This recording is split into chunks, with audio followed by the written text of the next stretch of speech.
No fatídico 14 de janeiro, nas UPAs de bairro e nos principais hospitais de Manaus, cilindros de oxigênio vazios foram entregues aos familiares para que tentassem enchê-los a tempo de evitar as mortes. Denise não conseguiu. Sua irmã morreu 1 hora antes da chegada do cilindro. O médico pediu para isolar ela, porque o que eles estavam fazendo era aplicar morfina, e foi o que ele falou: aplica morfina para que ela morra melhor. E eu posso te garantir que se a minha irmã ela ficou 48 horas viva, foi porque a família deu assistência. Porque se nós não tivéssemos conseguido oxigênio, ela teria falecido muito antes. Dias antes das mortes por asfixia, um e-mail enviado pela empresa White Martins foi ignorado pelo Ministério da Saúde.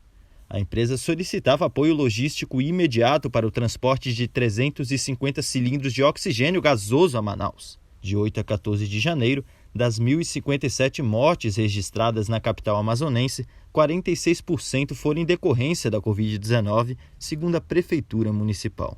Tem um monte de paciente aqui, não tem mais oxigênio. Tudo vazio, só tem esses 3 aqui.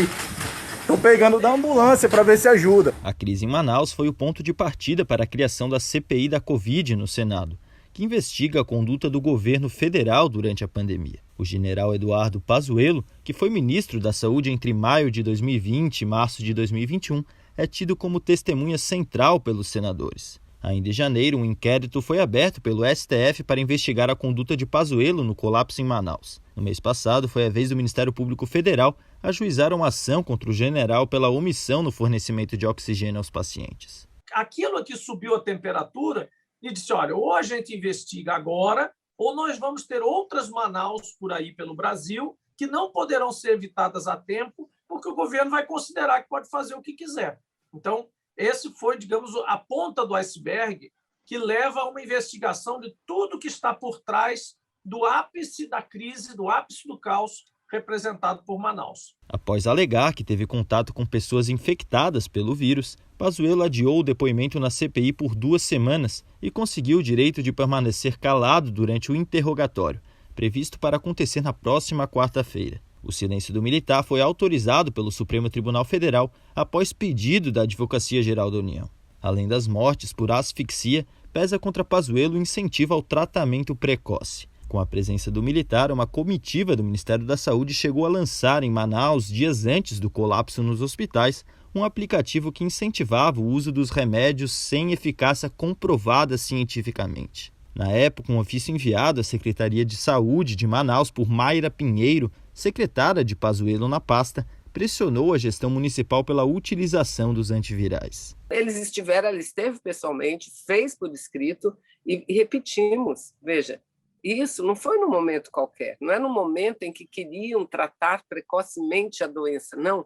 Num momento em que faltava oxigênio, gente.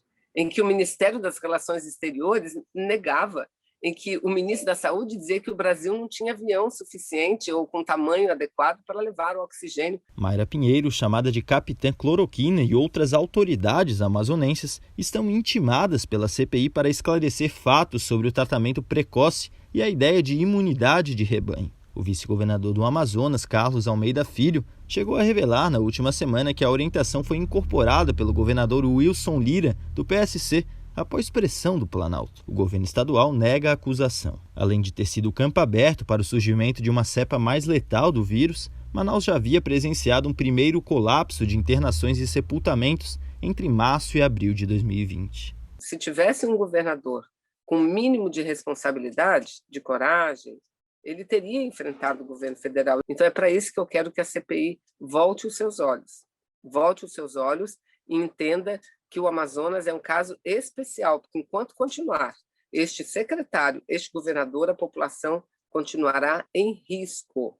Um homicídio e, em geral, um massacre, porque o Estado ele sabia, os médicos sabiam que faltaria oxigênio.